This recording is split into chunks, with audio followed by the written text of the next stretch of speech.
안녕하세요. 용감한다 용닭 브레이브 치킨입니다.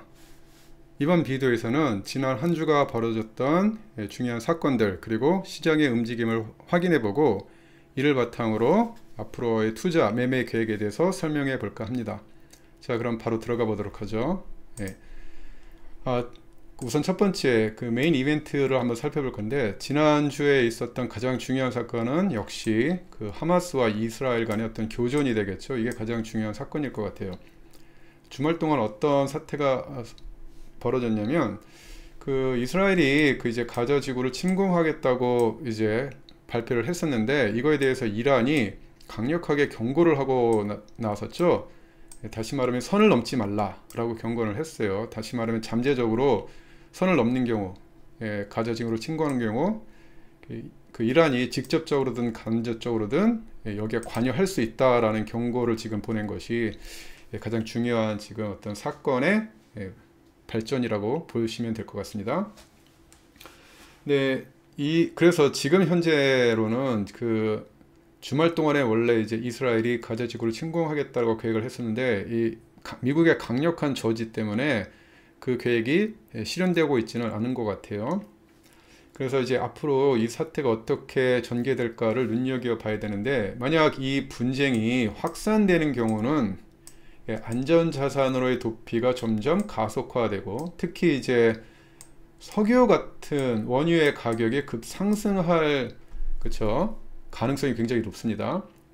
하지만 이 교전이 소강 상태에 접어들게 된다 그러면 그 이제 안전자산, 지금 원유가 굉장히 급상승했는데 금요일날 이게 이제 어느 정도 수정을 겪을 것 같아요. 근데 이제 가장 중요한 건 역시 미국의 입장이죠. 미국이 이 사태를 지금 어떻게 처리하려고 하는가가 가장 중요한 관건이 될 텐데, 미국 입장은 제가 보기엔 이 사태가 확전되는 걸 전혀 원하지 않을 것 같아요. 두 가지 이유가 있는데, 첫 번째는 어떤 거냐면, 그 전반적인 여론이 한쪽으로 몰려 있지 않고 양분화되어 있어요. 무슨 말이냐면, 이제 전 세계 다른 국가도 마찬가지지만 미국 내에서도 지금 한 대학 내에서 이스라엘을 지지하는 시위와 팔레스타인을 지지하는 시위로 나눠져서 지금 충돌이 일어나고 있잖아요. 근데 이게 전 세계 이 사태를 보는 전 세계 어떤 여론의 어떤 시각이라고 보시면 될 것 같아요. 한쪽으로 여론이 몰려 있지 않고 지금 나눠져 있다라는 거죠. 유크레인 사태 같은 경우는 전 세계가 러시아의 침공을 규탄하고 있었지만, 지금 이 사태는 그렇지 않다라는 거죠. 양분화되어 있기 때문에 그 한쪽으로 몰려 있을 경우에는 그쪽 방향으로 가게 됐지만, 지금은 그렇게 하기가 굉장히 힘들다. 두 번째는 뭐냐면 역시 돈이 되겠어요. 다시 말하면 무슨 얘기냐면, 미국 정부가 지금 유크레인에서 전쟁이 일어나고 있는데 여기에 들어가는 돈도 굉장히 많거든요. 근데 이제 그 이스라엘과 팔레스타인까지 분쟁이 확대되는 경우에는 그 이쪽으로도 다시 어떻게 해서든 이사를 통해서 지원을 하게 될 텐데, 그럴 만한 지금 경제적 재정적 상황이 아니거든요. 미국이 사실 이제 부채가 너무 심해서 여기까지 돈을 쓸 자금 여력이, 그쵸, 재정이 지금 확실하지 않다는 겁니다. 그 단적인 예로 지난주에 이제 그 미국 장기 국채에 그 이제 옥션이 있었는데, 그 장기 국채에 대한 수요가 굉장히 줄어들어서 그 장기 국채의 이율이 상승하는 현상이 발생했거든요. 다시 말하면 빚을 내서 돈을 얻기가 점점 힘들어지고 있다는 거죠. 그렇기 때문에 미국 입장에서도 가뜩이나 지금 재정 상태도 안 좋은데 여기까지 돈을 쓸 여력이 없다라는 거죠. 그래서 어떻게 해서든 여론도 나눠져 있고 재정적 상황도 넉넉하지 않기 때문에 미국은 이 사태를 조기에 수습하려고 할 것이라는 것이 많은 사람들의 어떤 예측이 되겠습니다. 그런데 이제 과연 이것이 성공하게 될 건지 아니면 이게 확대될 건지, 그거를 지켜봐야 될 것 같아요. 이 사태가 어떻게 전개되느냐에 따라서 주식시장, 그 다음에 여러 가지 자산 시장에 큰 변동이 있을 거라고 좀 생각해 봅니다. 다음에 지난주에 있었던 몇 가지 경제적인 어떤 데이터들이 있었는데 PPI, CPI가 있었죠. 이거는 그 사이트를 들어가서 한번 살펴볼까요? 예. 지난주에 그 PPI고 CPI가 발표가 됐는데 이제 PPI를 살펴보면 아시겠지만 예상치보다 상당히 높게 나왔어요. 콜 같은 경우는 0.3%, 그리고 이제 month over month 그 전반적인 PPI는 0.5, 그래서 상당히 높게 나왔었고요. 근데 시장이 이런 경우에 내려가야 되는데 오히려 내려가지 않고 올라가고 있다라는 거죠. 그리고 그 저번 주 이제 목요일에는 그 이제 소비자 물가 지수죠, CPI가 발표되는데 코어는 비슷했어요. 근데 이제 전반적인 CPI는 상승, 0.1% 상승한 모습을 보여주고 있죠. 그래서 CPI가 발표되자 시장이 잠시 하락했는데 생각만큼 크게 하락하지는 않은 것 같아요. 그 이유가 무엇인가? 그거는 이제 좀 이따가 S&P 500 설명할 때 말씀을 드리도록 하겠습니다. 자, 그럼 다시 전반적으로 상하로 넘어가서 첫 번째 그 DXY, 그 미국 달러 지수에 대해서부터 한번 살펴보도록 하죠.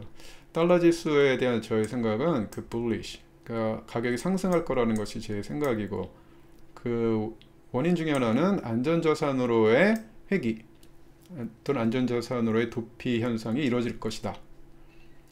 그래서 차트를 보면서 한번 살펴보도록 하죠. 보시면 아시겠지만 이제 위클리 차트 있는데 그 제가 전에 말씀드렸어요. 요 부분이 저항선이 될 텐데 이 저항선을 뚫느냐 말느냐가 굉장히 중요하다. 근데 이제 105달러로 되어 있는 저항선을 뚫었었죠, 그렇죠? 그래서 상승 모멘텀이 있고요. 그 데일리 차트로 이제 넘어가서 한번 살펴보면, 자, 지금 이제 현재 이런 모양을 만들고 있어요. 그래서 가격이 이 부분을 뚫고 올라왔다가 다시 지지선이었음을 확인해 주고 있죠. 그래서 목요일 금요일 상승했다가 지금 살짝 풀백을 하고 있는데, 제가 보기엔 어느 정도 다시 풀백 했다가 점점 더 상승하지 않을까 라는 것이 저의 개인적인 생각입니다. 그래서 많은 경우에는 이 부분 109달러까지 올라갈 수 있을 것 같고요. 조금 더 많이 올라간다면 113달러까지도 올라가지 않을까, 지금 이렇게 보고 있어요. 그래서 굉장히 bullish-하다. 안전자산으로의 회귀, 그리고 달러 강세가 계속될 것이라는 것이 저희 개인적인 생각입니다. 자, 그 다음 두 번째로 넘어가 보도록 하죠. 두 번째는 그 이제 비트코인인데요. 비트코인은 지금 입장은 중립적인 상태예요, 그렇죠? 왜 그런가? 저는 그 어떤 전쟁이라든지 경제적 위기 상황이 왔을 때 그 이제 위험 자산을 회피하는 경향이 있거든요. 그래서 비트코인은 아직은 제가 보기에는 위험 자산, 금과 같은 안전 자산은 아니고 위험 자산이라고 보기 때문에 이 사태가 점점 더 심각하게 번진다 그러면 사람들이 비트코인을 팔지 않을까, 이렇게 생각하고 있어요. 그러면 비트코인 차트를 한번 보면서 실제로 어떤 모양, 어떻게 전개될지 한번 확인해 보도록 하죠. 우선 가장 먼저 그 위클리 차트를 먼저 한번 살펴보도록 할게요. 위클리 차트를 먼저 한번 살펴보면 비트코인은 지금 사실은 이런 모양을 만들고 있어요. 그래서 이 부분이 저항선이었었는데, 지지선이었었는데, 이 부분이 지지선인데 뚫리고 나서 저항선으로 바뀌고 이 부분을 다시 뚫고 올라왔다가 지금 계속 횡보하는 모습을 보여주고 있죠. 그래서 이 박스권에 갇혀 있는 지금 모습입니다. 그 위클리 차트를 보시면, 그러면 이제 데일리 차트로 조금 넘어와서 조금 더 세부적으로 살펴보도록 하죠. 데일리 차트로 넘어와 보시면 이런 모양을 보이고 있어요, 비트코인이.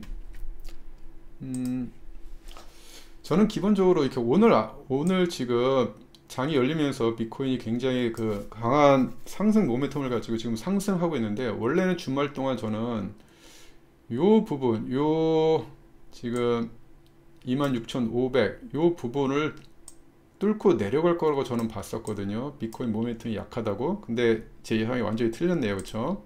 오히려 지금 상승하고 있는데 지금은 요 부분에서 어떻게 움직일 것인가를 잘 살펴보면 될 것 같아요. 지금 이 부분, 이쪽이 지금 저항선인데 이 부분을 뚫고 올라간다 그러면 32,000까지 다시 한번 올라갈 가능성이 있고요. 근데 이 부분 다시 말하면 26,500 이 부분으로 올라가다가 지금 다시 이 부분으로 요 지지선이 무너지는 경우에는 25,000 그리고 조금 더 내려간다 그러면 조금 더 내려간다 그러면 한 2만대까지 다시 내려가지 않을까. 그래서 이 부분까지 하락하지 않을까 이렇게 보고 있어요. 개인적으로는 비트코인은 제가 말씀드린 것처럼 그 위험 자산으로 아직 인식되고 있기 때문에 전쟁이 장기화되거든지 아니면 경제 상황이 굉장히 악화되는 경우에는 비트코인을 팔 확률이 굉장히 높다. 근데 지금 상황으로 봐서는 의외로 좀 강한 모멘텀을 지금 보여주고 있어요. 그래서 조금 더 지켜봐야 할 것 같습니다. 이 부분에서 어떻게 움직일지. 그래서 지금 현재 상황으로는 굉장히 neutral, 중립적인 견해를 가지고 있어요. 올라갈 수도 있고 내려갈 수도 있다. 그래서 뉴트럴하다 이렇게 보시면 될 것 같고요. 그 다음에 볼 차트는 이제 원유가 되겠어요. 원유는 제가 이제 bullish, 약간 강세로 전환되지 않을까. 왜 그러냐면 그 앞으로 어떻게 사태가 벌어질지 모르겠는데 하마스와 이스라엘의 이 분쟁이 결국 원유 생산과 공급의 어떤 문제를 가져온다 그러면 원유 가격은 상승하겠죠. 근데 이제 이게 어느 정도 소강 상태에 들어간다 그러면 앞으로 이제 그 경제가 그 이제 침체로 들어가겠다라고 역시 원유에 대한 수요가 줄기 때문에 하락할 거라고 보는데 지금 모습으로 봐서는 아무래도 분쟁이 좀 확대될 수도 있는 가능성이 높다라고 보고 있기 때문에 원유 가격은 계속 상승하지 않을까 이렇게 지금 예상을 하고 있어요. 차트를 보면서 다시 한번 확인해 보도록 하죠. 자, 원유 선물 차트로 한번 살펴볼 텐데요. 그 위클리 차트부터 먼저 한번 보도록 하죠. 어떻게 원유가 진행되어 왔었는지 한번 살펴보도록 할게요. 그 원유가 최근에 작년부터 이렇게 계속 하락하다가 요 부분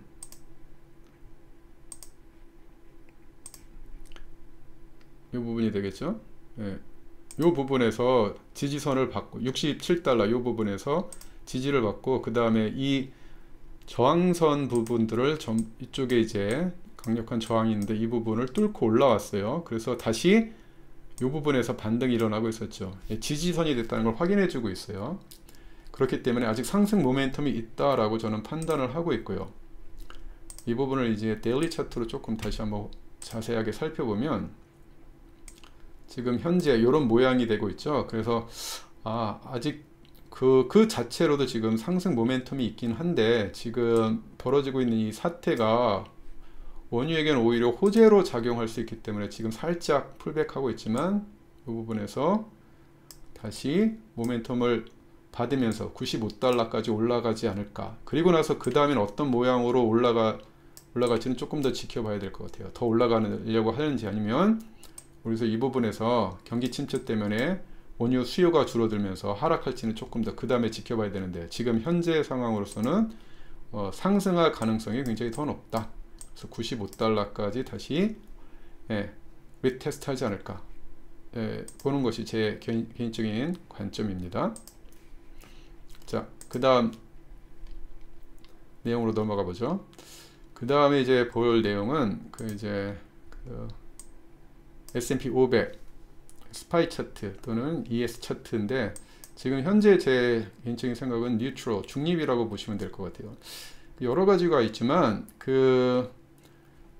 지난주에 여러 연준 의원들이 나와서 얘기하기를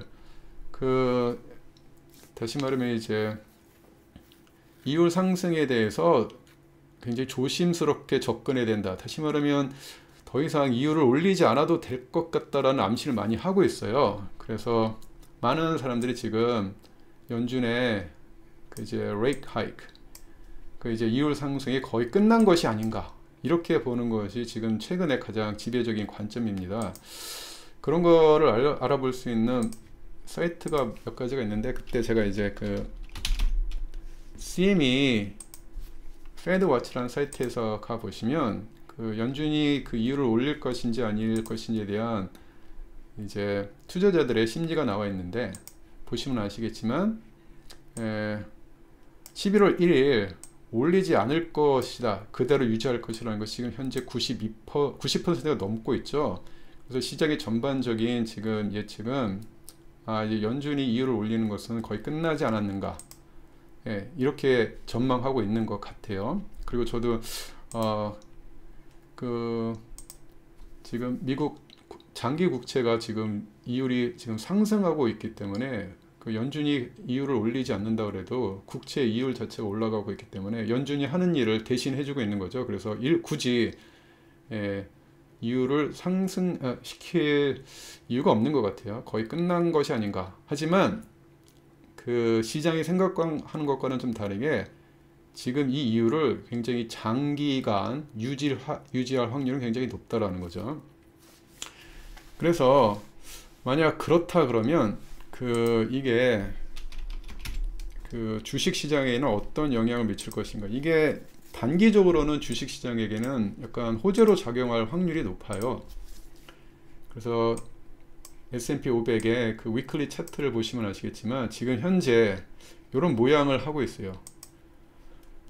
이게 이런 모양이 될 수 있습니다. 지금 이렇게 모양을 만들고 있고 이쪽 부분이 핸들이 될 수 있어요. 다시 말하면 컵앤 핸들 있죠. 컵앤 핸들, 이 모양을 만들 수도 있다라는 거예요. 그렇죠? 그래서 만약 그렇다 그러면 이 부분 4626 또는 30, 이 부분을 이 부분까지 다시 올라갈 수 있고요. 그렇죠? 만약 지금부터 시작해서 올해 말, 특히 이제 올해 말에 그 산타 랠리라 그래가지고 그 이제 연말에는 주식시장이 보통 약간 이제 상승세를 타게 되는데 그럴 가능성도 있고, 그리고 여기 보시면 아시겠지만 이렇게 트렌드 라인이 있는데 지금 이 부분에 살짝 걸쳐 있죠. 그래서 그 전쟁이 계속 확대된다 그러면 이게 주식시장에게는 그 악재로 작용할 확률이 높거든요. 그렇다 그러면 주식시장이 더 내려올 수도 있습니다. 그래서 지금 현재로는 그 약간 중립적인 관점이에요. 올라갈 수도 있고 이 부분에서 이렇게 다시 올라갈 수도 있고, 아니면 이 부분을 뚫고 내려간다 그러면 4200, 그리고 그 밑으로도 더 내려갈 수 있다라는 거죠. 그래서 지금 이 사태 어떻게 전개되는지를 지켜봐야 될 것 같아요. 계속 같은 얘기를 하고 있는데 지금 이 사태가 전반적인 시장에 줄 수 있는 영향력이 굉장히 크기 때문에 어느 방향, 양쪽 방향으로도 다 갈 수 있다, 이렇게 지금 전망하고 있습니다. 그래서 이런 경우에는 조금 그 트레이딩을 하기보다는 관망하는 태도를 갖는 것도 중요할 것 같아요. 그렇죠? 확신이 들지 않는 트레이딩을 굳이 일부러 할 필요가 없다라는 거죠. 그래서 제가 보는 관점은 중립적인 관점인데 연준이 더 이상 금리를 올리지 않을 확률이 높아요. 그리고 아마 이번 주에 이제 금요일에 파월 의장의 어떤 발언이 있거든요. 이번 주에 일어날 그 여러 가지 사건을 살펴보면 그 월요일 날에 그 이제 Empire State Manufacturing Index 제조업 지수가 나오고요. 화요일에는 그 이제 소매 판매가 나오죠. 그 다음에 이제 목요일이 가장 중요한데, 목요일 여기 이제 실업 청구와 그 다음에 파월 연설이 목요일에 있습니다. 그래서 목요일이 가장 시장의 어떤 방향을 결정지을 수 있는 중요한 날이 될 것 같아요. 특히 이제 연준 의장인 파월이 어떤 얘기를 하느냐가 가장 중요할 것 같아 그래요. 그래서 아마 더 이상 이율을 올리는데 우리가 좀 신중해야 될 것 같다라는 말이 나오면, 그러니까 비둘기파적인 발언이 나온다 그러면 시장이 상승할 수 있는 가능성이 굉장히 높다라는 거죠. 그렇게 보셔야 될 것 같아요. 지금 현재로서는 굉장히 중립적이다. 자, 그 다음 마지막으로 살펴보죠. 마지막은 이제 금인데, 금은 제가 지금 보기에는 bulish라고 우선 얘기를 했어요. 그 이유는 뭐냐면 역시 안전자산으로의 도피가 될 것 같다라는 거죠. 차트를 보면서 좀 더 한번 자세히 확인해 보도록 하죠.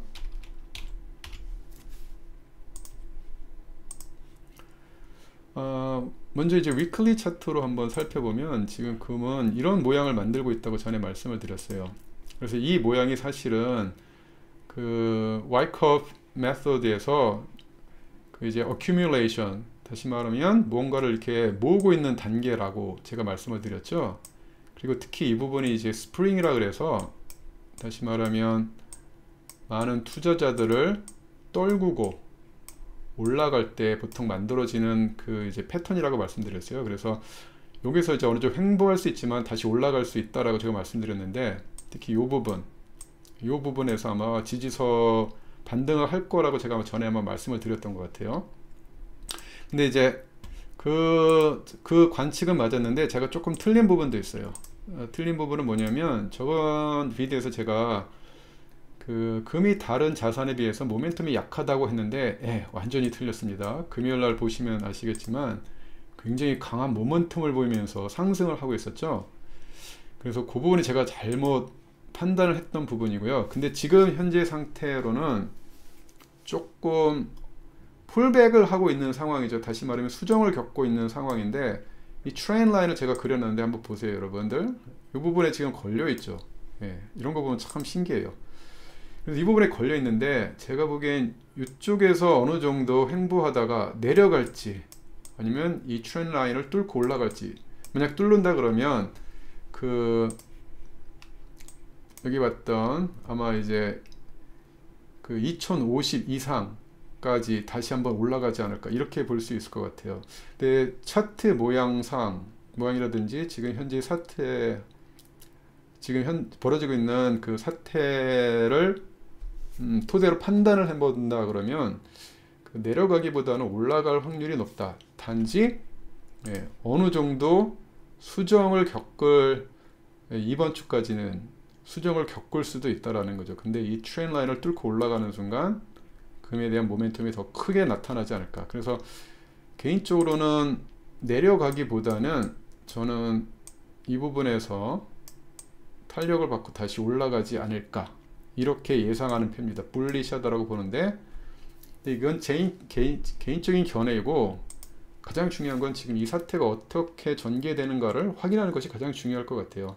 어떻게 전개되느냐에 따라서 제가 보기엔 지금 달러든 주식시장이든 원유시장이든 또는 금이든 그 여러 가지 자산시장에 영향을 줄 확률이 굉장히 높습니다. 그래서 현재로서는 지금 개인적으로는 아주 공격적으로 뭔가 이렇게 트레이딩 또는 투자를 하기보다는 조금 지켜보는 것이 중요할 것 같아요. 좀 관망을 해보시고 어느 한쪽으로 기우는 것 같다라는 그런 기세가 보이신다 그러면 그쪽 방향으로 그때 가서 투자를 하시는 것이 맞을 것 같아요. 하지만 당분간은 조금 상황을 지켜보는 것이 가장 현명한 자세가 아닐까, 이렇게 생각합니다. 그래서 전반적인 시장 상황, 그 다음에 사건들을 통해서 그 앞으로 시장이 어떻게 전개될지에 대한 제 의견을 말씀드렸는데, 참고만 해주시고요. 지켜보는 것이 가장 중요하다가 저의 이번 비디오의 결론이라고 말씀드릴 수 있을 것 같습니다. 지켜봐 주셔서 감사합니다. 다음 비디오에서 다시 한번 뵙도록 하죠.